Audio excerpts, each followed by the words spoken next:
Yippee-ki-yay, motherfuckers! It's time to check out Die Hard, developed by Silent Software back in 1990 for the Commodore 64.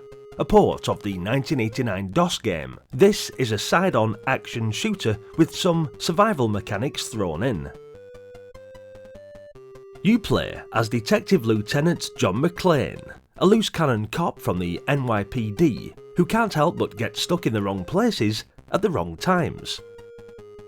As per the events of the film, he finds himself trapped in LA's Nakatomi Plaza, while it is under siege by a team of Euro-terrorists, as led by the charismatic and cold-blooded Hans Gruber. Do you really think you have a chance against us, Mr. Cowboy? Yippee-ki-yay, motherfucker. It's up to you to stop their plot, rescue a group of hostages, including your wife Holly, and save Christmas for the sake of all the children of the world. It's a good thing for the good guys that McClane is a master of guerrilla warfare, with the wits and will to thwart this band of business-class baddies. Now I have a machine gun. Ho ho ho! In an example of an in-game opportunity ripped straight from the movie, you can acquire the components needed to drop a bomb down an elevator shaft, wrapping a power cord around plastic explosives and using a detonator to set it all off.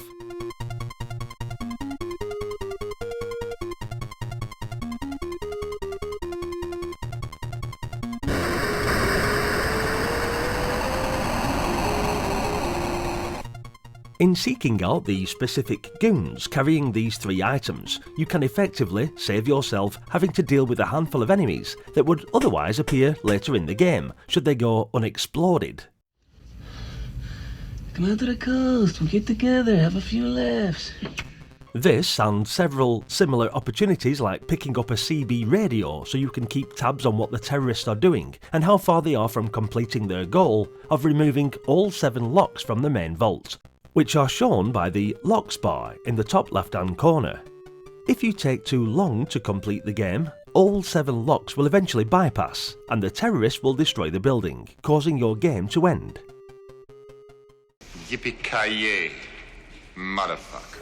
Ditching the original DOS 3D and behind-the-back perspective gimmickry, the game instead offers a profile view of the action, making the melee component of combat feel more akin to a beat-em-up. Not a particularly good beat-em-up, mind you, as combat is still a test of rapid alternating and mashing 2 moves. Still, when you look at this, it doesn't seem all that bad.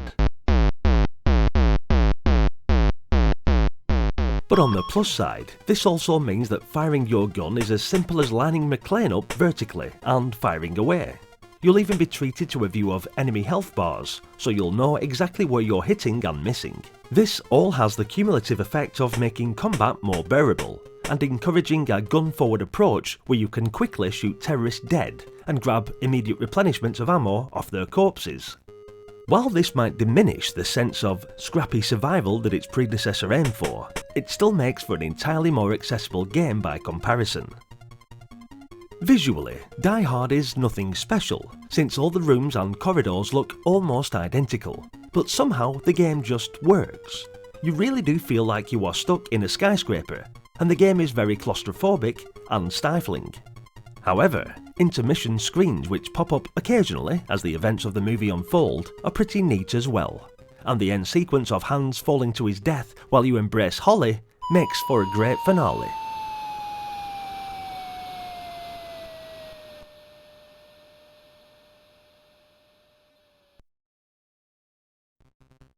Okay, finally, I must mention that Mr. Willis has definitely gained a good few pounds looking at his main sprite.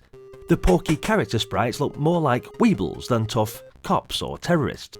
But despite this, Die Hard is a fairly playable arcade adventure game that is worth a look. If you haven't played this game yet, get it fired up on your Commodore 64 and give it a whirl. Thanks for watching, guys. Hit the like button if you enjoyed the video. And don't forget to leave your thoughts about Die Hard in the comments section. As always, I genuinely appreciate the support and kindly ask that you share any videos to your social platforms, and maybe even consider subscribing to the channel to follow and support me on this epic journey down memory lane. With much more games to come, and plenty already up there on the various channel playlists, it'd be great to have you on board as we revisit the classics you may have forgotten about from your youth. Hopefully, I'll see you all in the next one. Until then, bye for now.